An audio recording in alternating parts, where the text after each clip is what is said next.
Morjesta vaan kaikille oikein lämpimästi tervetuloa mun ja Retkihelpun mukaan Morjesta vaan kaikille oikein lämpimästi tervetuloa mun ja Retkihelpun mukaan Joutsjärvelle. Tämä on tämmönen järvi, minkä ympärillä on metsää ja siellä menee jonkunnäköisiä polkuja. Peter on tämän alueen kartoittanut. Ja 27 kilometriä suurin piirtein menee semmonen lenkki ja tehdään semmonen pieni vaellus. Ollaan 2 yötä tässä. Kello on nyt 7 perjantai-iltana ja Peter kävi mut hakemassa tuolta kotitilalta kyytiin ja haisee ihan hemmetysti pierasiksi. Pistä rinkat selkään ja lähdetään kävelemään. Otettiin tässä kalavehkeet kanssa mukaan ja on molemmilla virvelit ja uistimet sun muut ja on paistinpannu. Ja kokeillaan sitten, jos tulisi jossain vaiheessa jotain kalaakin. Rinkat meillä nyt painaa vähän, kun on mukana semmoista.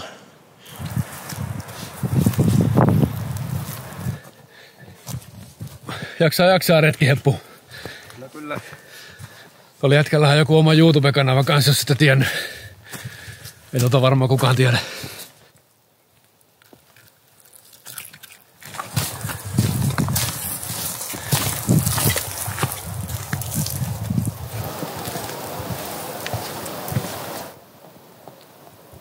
Meillä on erittäin nätti sää tässä ja 15,4 astetta on lämmintä näyttää. Yöksi on kyllä luvattu 0 astetta, mutta nyt on vielä oikein mukava edetä, kun ei hikoiluta, ei ole hyttysiä eikä mitään ja askel on kevyt.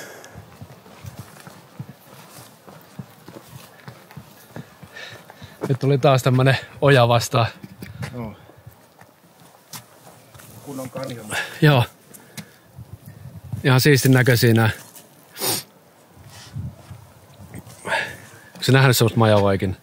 On jo Evolla ihan läheltäkin, että me löydettiin sieltä majavan pesä ja kytättiin siinä muutaman 10 metrin päässä illalla sitä pesää, niin oltiin hissuksia paikallaan, niin sieltähän se tuli sitten. Siinä oli kans tämmönen niinku puro, niin tuli syömään näitä vesikasvien juuria siihen.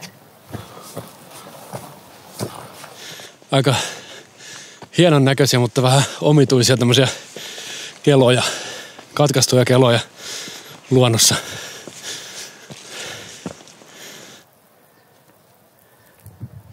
Joo, en tiedä tai en muista mikä funktio näilläkin katkaistuilla keloilla on, mutta muistaakseni niillä joku semmoinen tärkeä merkitys on, että varmaan ne silloin kuitenkin on katkaistu, kun tää on joskus tästä kaadettu koko metsän. Mulla on semmoinen mielikuva, että silloin kun tehdään niitä surullisen kuuluisia avohakkuita, niin kuin tässäkin on selvästi joskus tehty, niin petolinnuille jätetään tähystyksi puiksi. Että ne voi esimerkiksi pöllöt niin laskeutua tommoselle, tai haukat tai jotkut mitä nyt tekeekään, niin laskeutuu tommoselle pöllin päälle ja tarkkailee sitä maastoa sit siitä. Näille keleille tää paksu fleese on vähän liikaa. En yhtään tiennyt, että tässä on tämmönen vähän isomman näköinen joki tässä matkalla. Tässä on oja. Ahmauksen oja. Okei. Tässä on ihan hyvä tunnelma. Tuo kukkuu käki. Peter yrittää vähän matkista. Oho.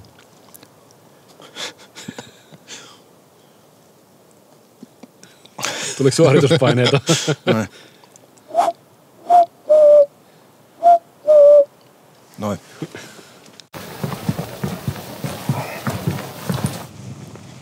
Nyt tässä vasemmalla puolella näkyy tämmöistä suota. Oikealla puolella näkyy suota. Takana ja edessä on suota. Jalkojen alla olisi suota muuten, mutta se on nämä pitkospuut. Edessä on lisää suota. Ja muutama puu tässä suolla.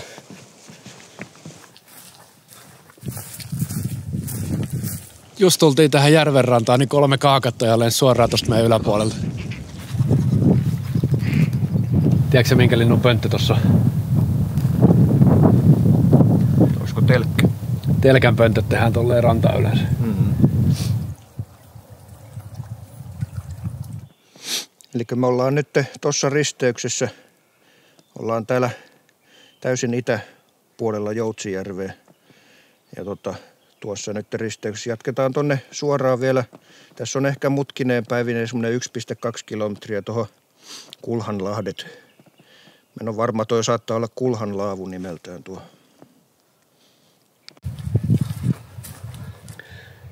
Nyt on kyllä melko upeat valot täällä metsässä. Aurinko paistaa tosi alhaalta.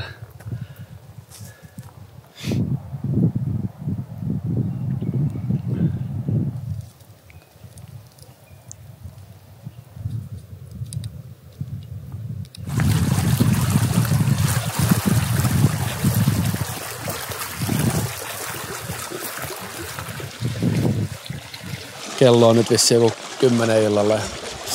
Katsotaan nukuttaisiko tuossa laavussa. Tässä tuulee suoraan siihen laavuun ja meillä ei ole mitään tarppia tai mitään mukana, niin meillä saisi niinku tuulen suojaa.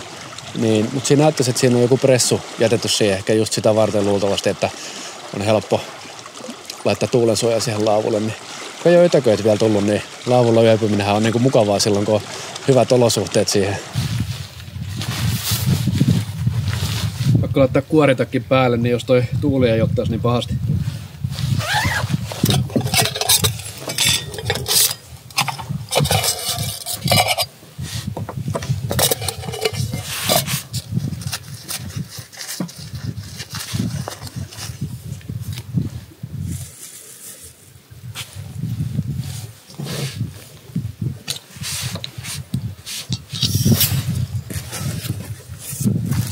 Sitten pitää hakea vettä.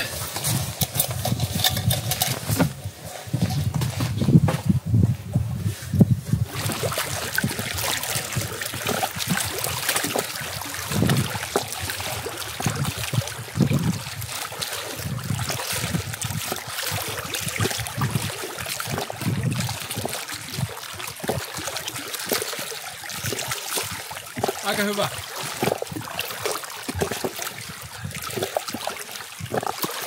Tässä tuulee sen verran, että on yrittänyt tästä rinkasta rakentaa pientä tuulen suojaa tähän pöydälle.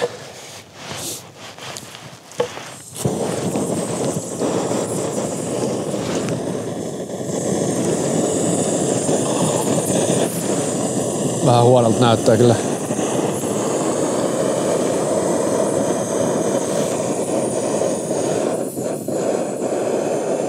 Mulla on siinä ihan pieni minttukaakao just, ja sitten täällä on tekeytymässä perinteinen snackpot, missä on härkiskuutioita joukossa. Sinne jäi aika paljon nestettä tossa, mutta toivottavasti se vähän siinä jotenkin tekeytyy, kun se on vähän aikaa olla, mutta...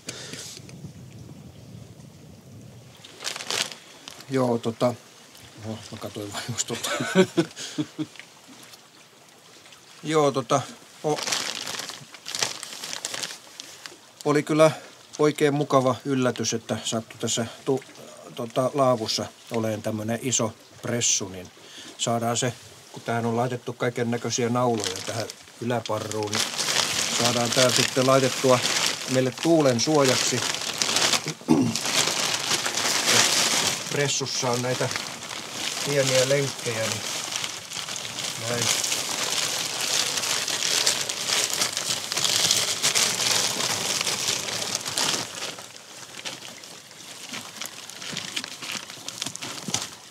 Ruvetaan menemään retkihepun kanssa nukkumaan. Haluaisin näyttää teille vaan, että aika hieno kuun sirppi on tuolla taivaalla.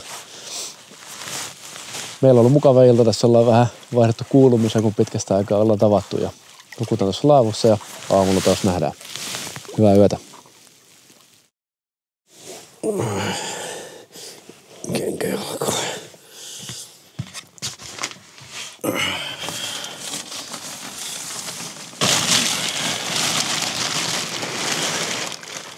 Huomenta.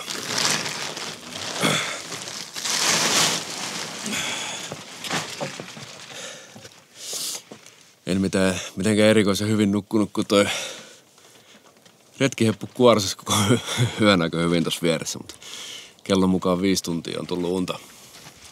Tää on niin hieno päivä auennut, että ei niinku harmita yhtään, että on niin kaunis maisema jotenkin, että on hyvä fiilis siitä huolimatta, että on nukkunut huonosti.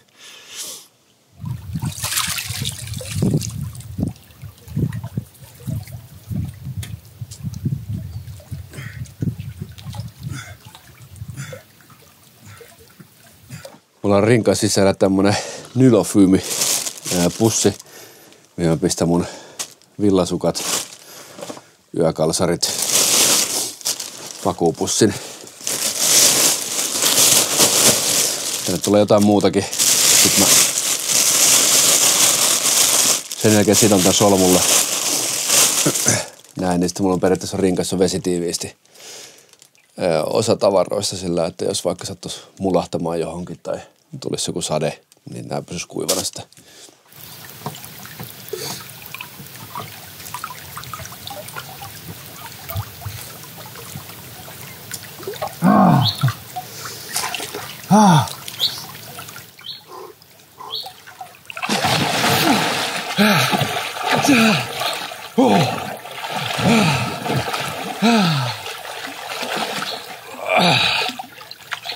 Pakko kyllä myötä, että mikään hirveän nautittava.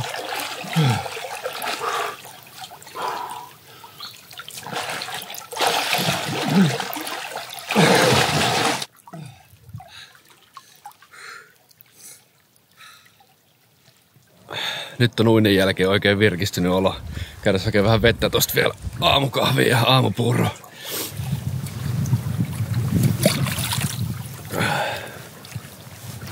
Mitäs sulla on tulilla siellä? Järvivettä. Nam! Mulla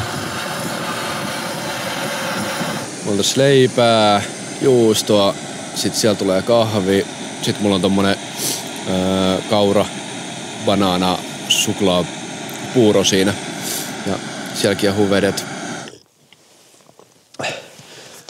Nyt niinku jotenkin tuntuu silleen hyvin siltä, että on retkeilykesä on alkanut. Vielä on mukana tuodut vedet.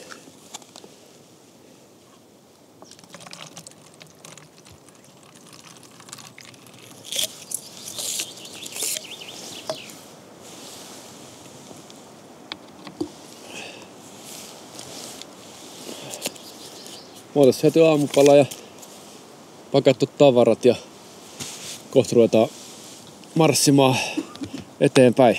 Tänään pitäisi joku 15-17 kilometriä varmaan edetä.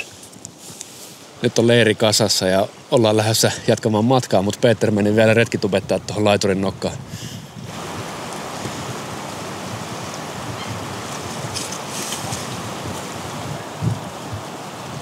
Sitten vaan menoksi.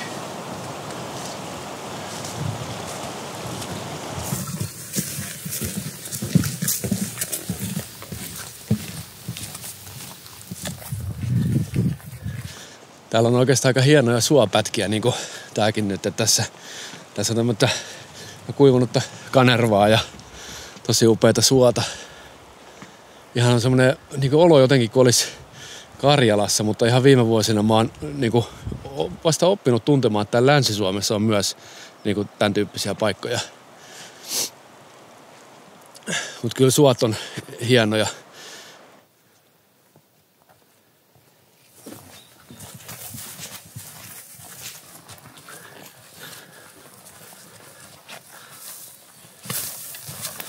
Tuossa tuli äsken jengiä vastaan ja ne katsoi Peteriä ja kysyi, että onko se joku lintupongari. Keltään se näyttää vähän joltain lintujen tyrkistelijältä.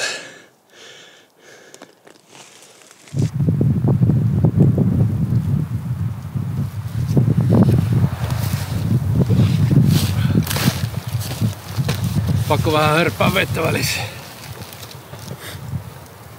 Yllättävän lämmin tässä sitten kuitenkin on heti, kun on tälleen vähän tämmöistä aurinkoisempaa hakkua oikein täällä. Niin.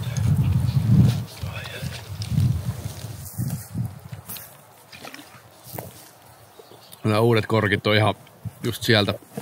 Tulee aina niin kuin naaman eteen, kun yrittää juoda.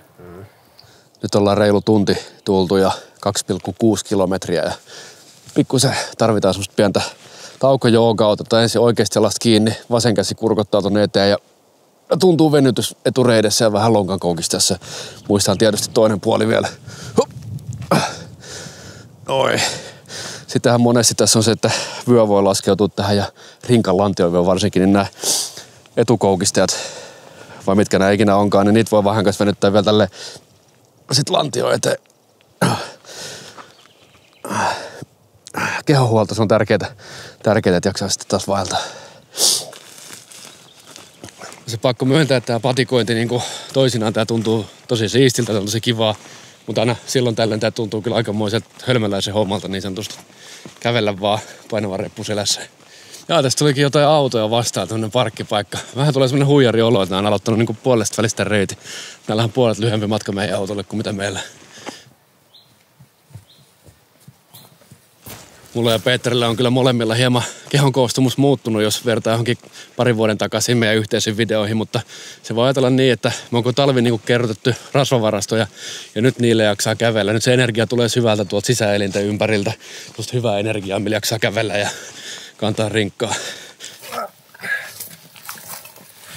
Vielä se jalka nousee. Ehkä.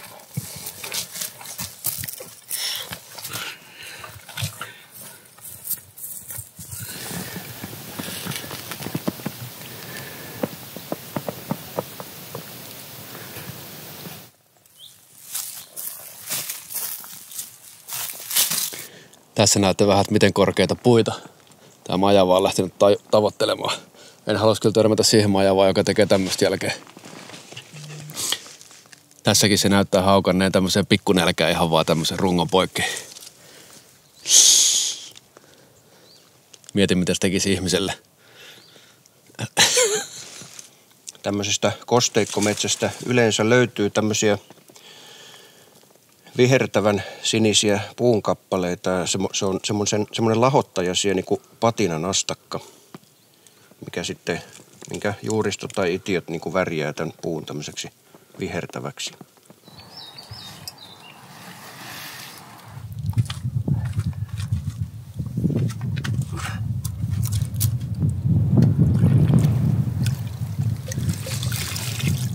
Nyt ollaan kauan kaivatulla tauolla ja aiotaan tässä pitää vähän pidempi tauko.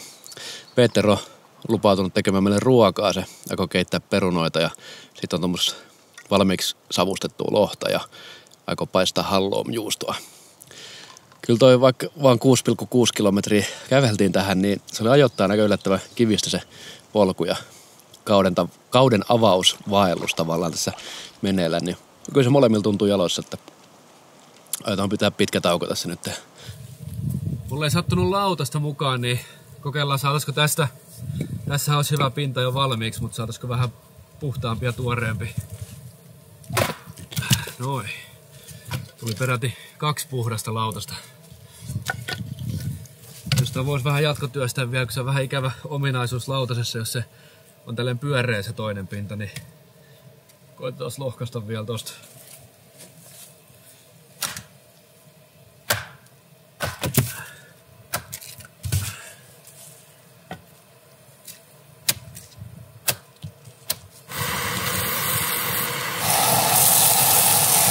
Ja siinä on Peter paistanut halloumia, sitten on keitetty peruna, se on vähän voita päällä ja sitten on tää valmis kylmäsavustettu lohi. Hetki ollaan jo. Mä käytän kahvit jälkkäriksi. Niin on, kahvit musuttaa. Sitten sen jälkeen pikkuhiljaa taas lyö kamoja kasaan ja jatketaan eteenpäin. Nyt on pidetty pitkä tauko ja lähdetään vihdoin jatkamaan matkaa. Tuommoista kivikkoa pitkin lähtee tää polku jatkumaan.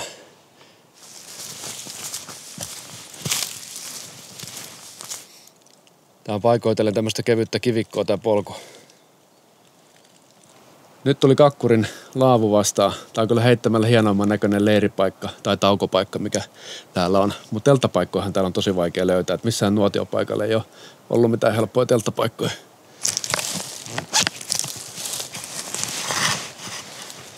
Nythän on metsäpalovaroitus just päällä, niin ei voida tehdä Peterin kanssa tulia, mutta tässä on hyvät muistutukset myös aiheesta. Täällä on vielä jäätä joissain näissä ojissa täällä syvemmällä metsässä. No, nyt taitaa yksi Suomen eteläisimmistä autiotuvista olla mun takana. Ihan komealla paikalla, pakko myöntää. Komeammalla paikalla kuin monet autiotuvat jossain Lapissa.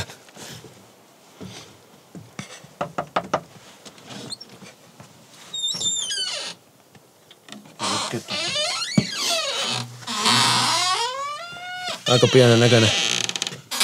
Okei, arvostellaan sitä autiotupa nopeasti. Tässä on niin kuin 2 aikuista ihmistä mahtuu helposti nukkumaan, 1 alas, 1 ylös, mutta hätätapauksessa ainakin mahtuu kyllä yhteensä 4 nukkumaan. Tässä on vähän omituisen malliset nämä, mutta oikein viihtyisä. Sitten jos siirrytään tänne tulipaikalle, niin paljon äkkiseltä ainakin prameamman näköinen kuin useimmissa Lapin autiotuvissa tämä tulipaikka. Piippukin on komea tuolla kulmassa. Pöydässä ei ole mitään vikaa, eli tässä voi sitten mahdollisesti syödä retkieväitä ja istua ja kirjoittaa tänne vieraskirjaa jotain. Ei mitään, siis kyllä mä oikeasti, ja sitten sijainti ja kaikki maisema tästä, niin antaisi tosi hyvät pisteet kyllä. Hauskan näköisiä nuo puut kyllä tästä vinkkelistä tarkasteltuna. Mun tämän reissun aikana vahvistunut semmonen mielipide, että mänty on kyllä meikäläisen lempipuu.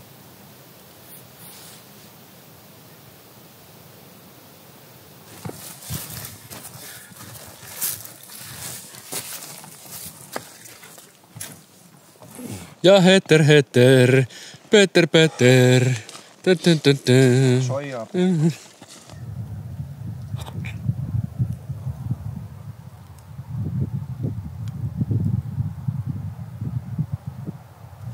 Okei, mut hei.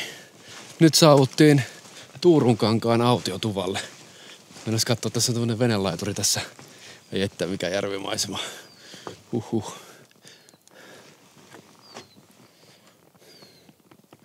Täältä näyttää täällä.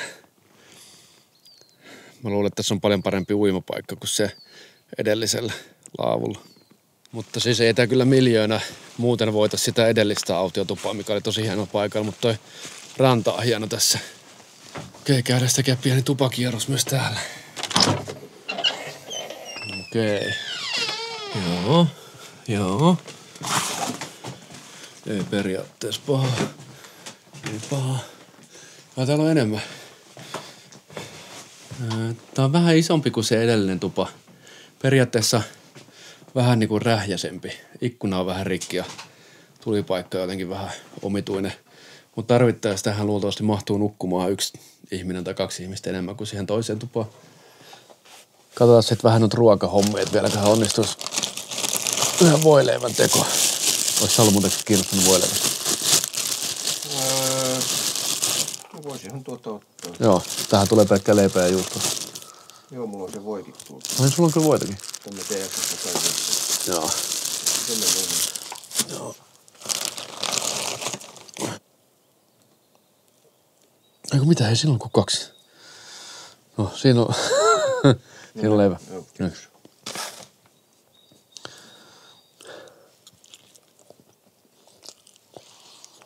Alan tässä just keittelemään vettä ja laittaa ruokaa, niin mietin, että joskin vetää ruoan kanssa yksi lämmin kuppi. Koska huomasin, että on mennyt vanhaksi vuonna 2022. Näillä ei ole kovin iso menekki ollut meikäläisen vaellusruuissa. Moni voi ihmetellä, että miten mä oon tällä 3 päivän vaelluksella kautta 2 yön retkellä saanut mun rinkan painon alle tämän maagisen 25 kilon rajan. Ja haluan esitellä 3 ultrakevyttä tuotetta. Tässä on keitin, minkä nimeä en muista. Mä pistän tuohon vaikka tämän keittimen nimen ja painon. Ensi kertaa testissä ollut, vaikuttaa vähän rajulta. En tiedä, voiko tähän luottaa. Jotkut väittää, että voi luottaa, mutta ihan sairaan kevyt keitin. Sitten otsalamppuna Nitecoren otsalamppu. Käsittääkseni yksi kevyimmistä otsalampuista, mitä löytyy. Ja tää on mulla toiminut. Nämä molemmat on Ossin putiikista ostettu. Sitten en ole hirveästi tykännyt retkillä kantaa mukana, mutta kevyt retkeilyskeleissähän tää on kai jonkunnäköiseen kulttimaineeseen noussut Opinelin peitsi, mikä on tosi kevyt. Mutta mä oon itse asiassa ostanut tämän joskus. Haluaisin väittää, että 20 vuotta sitten Petkelijärven kansallispuistosta Ilomantsista. Silloin en ollut kyllä eikä varmaan kukaan muukaan ollut mistään kevytretkeilystä kuullutkaan, mutta jotenkin tää silloin vietteli minut siellä matkamuiston myymälässä. Semmosia, se oli semmoinen varusteesittely. Tätä on kannattanut kantaa mukana. Joo, tuli semmonen ipan tuoksu sieltä. Joo, no niin. Otas tälle reissulle. Joo, kippistä. Kippis. Kyllä tää, täytyy sanoa, että tää Tuurunkangas on aika sotkunen paikka tuossa pihalla ja kaikkialla on kaiken näköistä muoviroskaa ja jotain vaatteeriankaleita ja semmosia, että jos näistä 2 autiotuvasta, mitä tässä on tässä Joutsijärvellä, niin se edellinen, missä käytiin, niin oli aika paljon parempi.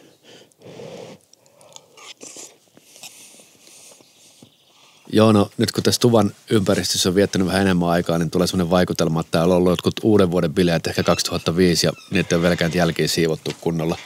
Että ruosteisia kaljapullon korkkeja saattaa löytyä lattialta ja muoviroskia ja hylättyjä vaatteita ja tuolla autiotuvan lavereilla on semmoisia jotain vanhoja peittoja ja tyynyjä ja vähän silleen, että tässä on ollut niin upeita juttuja tässä reitillä, niin ehkä Porin kaupungille vähän semmoinen pieni tsemppiviesti, että pistäkää tämä yksi mökki kuntoon, niin ei olisi tämmöistä niin häpeätahraa tässä muuten niin upeassa paikassa. Joo, mä ajattelin tässä nurkassa nukkua. Huomenna onkin sitten jännä, kun meillä on siinä oikeastaan heti aamu alkaa sillä, että meillä on 2 semmoista vesistön ylitystä. Niin, mulla on tämmönen uusi temppu, niin kun näyttää kattilaa, kun piripintaan täyteen vettä. Tehdään tämmönen vempautus. Yhtään ei roiskunut mihinkään, se on edelleen yhtä paljon vettä. Nyt ollaan myös nukkumaan tässä tuvassa. Huomenna onkin sitten muutama joen ylitys vielä lossilla, niin keräillä siihen vaikka vähän voimia yön aikana. Hyvää yötä. Öitä. Öitä.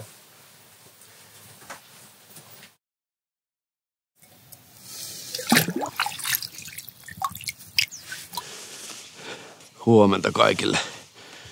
Ei tullut hirveän hyvin nukuttua tuolla. Jotenkin tää paikka on vähän tämmönen läävä, niin mä jotenkin en päässyt yli siitä, että mua vähän harmitti, että niin upea reissu muuten päättyi tämmöiseen läävämäiseen ympäristöön, mutta siis tässä on siis aivan upea tää miljöö kylläkin tässä järvellä. Siksi mä tulinkin pistää aamupalan tähän, vaikka tää tämmönen venelaituri näyttää ehkä enemmän siltä, että tää olisi sovelias jollekin hihulimaiselle joogaretriitille, tällekin mulle epäilyttävälle, mutta ajattelin vetää tämmöisen hippihenkisen aamupalan tässä.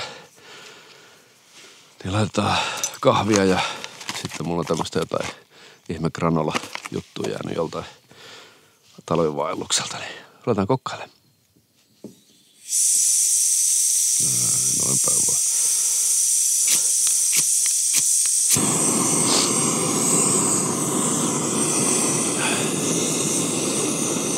Siinä mulla on taas muutama juustoleipä. Siellä on pikakahvi. Tässä on sitten tää granola juttu. Ja kohta meillä on kiehuvaa järvivettä.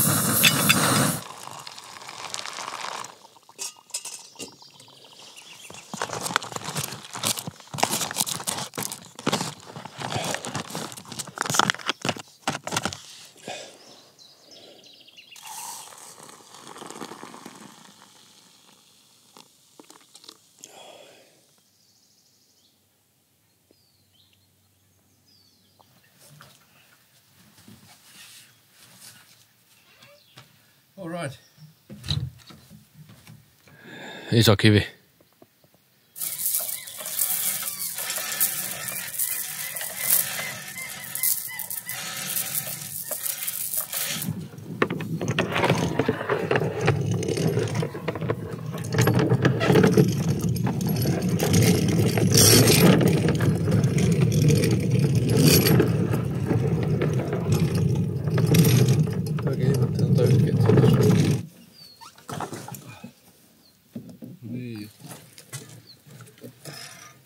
Ei tarvinnut kävellä kauaa tuosta ensimmäiseltä lossilta, niin tuli toinen lossi. Ja tää on jotenkin vähän fiksumman näköinen kuin se ensimmäinen.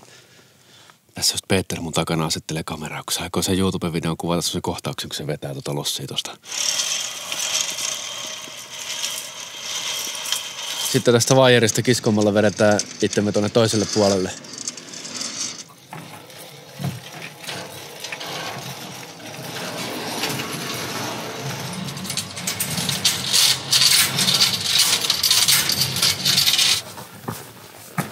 No, missä yksi jäi?